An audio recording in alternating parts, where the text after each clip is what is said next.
అనంతపురం జిల్లా కళ్యాణదుర్గం పట్టణంలో నవంబర్ 7, 8 తేదీలలో రాష్ట్ర ఐటీ విద్యాశాఖ మంత్రి నారా లోకేష్ పర్యటించనున్నారని ఎమ్మెల్యే అమిలినేని సురేంద్రబాబు తెలియజేశారు.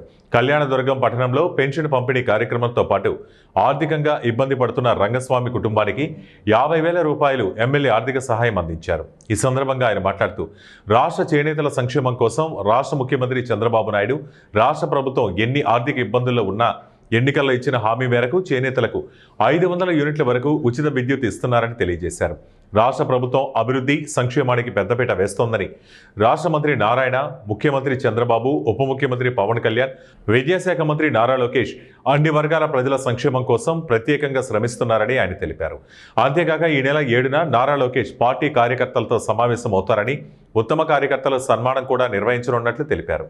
అలాగే రాష్ట్ర ప్రభుత్వం అధికారికంగా నిర్వహిస్తున్న కురుబల ఆరాధ్య దైవం శ్రీ భక్త కనకదాసు జన్మదినాన్ని పురస్కరించుకుని ఈ నెల 8న ఆయన జయంతి ఉత్సవంతో పాటు కనకదాసు విగ్రహ ఆవిష్కరణకు విద్యాశాఖ మంత్రి నారా లోకేష్ హాజరు కానున్నారని, ప్రజలందరూ ఈ కార్యక్రమంలో పాల్గొనాలని ఆయన పిలుపునిచ్చారు.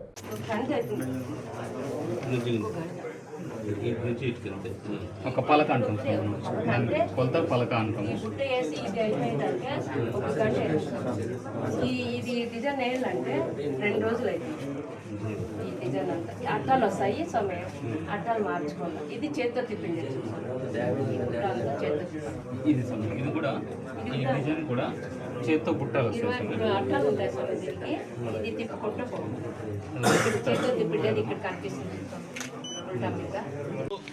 మనం అందరూ కూడా కళ్ళతో ఇప్పుడే మీరు కూడా చూశారు.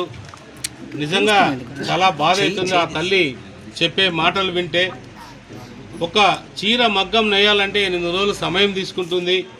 అంటే అది 8 రోజుల సమయం మన కళ్యాణదుర్గ ప్రాంతానికి, ఈ ప్రాంతం కాకుండా ఇంకో ప్రాంతానికి పోతే వాళ్ళకి 15 రోజులు పడుతుంది. ఎందుకంటే ఇక్కడ కష్టపడే తత్వం ఉంది కాబట్టి 8 రోజుల్లో ఆ చీర పూర్తి చేయడానికి అవకాశం ఉంటుంది.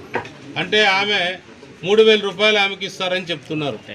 ఆ 3,000 రూపాయలు 8 రోజుల కంటే చాలా అంత కష్టపడి ఆ కుటుంబాన్ని అంతా పోషించుకోవాలంటే కూడా ఇలాంటి ఏదైతే ఉన్నాయో చేనేతలందరూ కూడా తెరమరుగు కావడానికి కూడా పోయిన గవర్నమెంట్ ఏదైతుందో వాళ్ళకి ఎక్కడ కూడా ఆదుకోవడం కూడా దురదృష్టకరం. ఏదేమైనా కూడా వాళ్ళకు తోడుగా ఉండాలనే సంకల్పంతో ఇది సరిపోదు మా జీవనానికి అనే ఉద్దేశంతో ఒక పిండి మిషన్ పెట్టుకున్నారని తెలియజేశారు.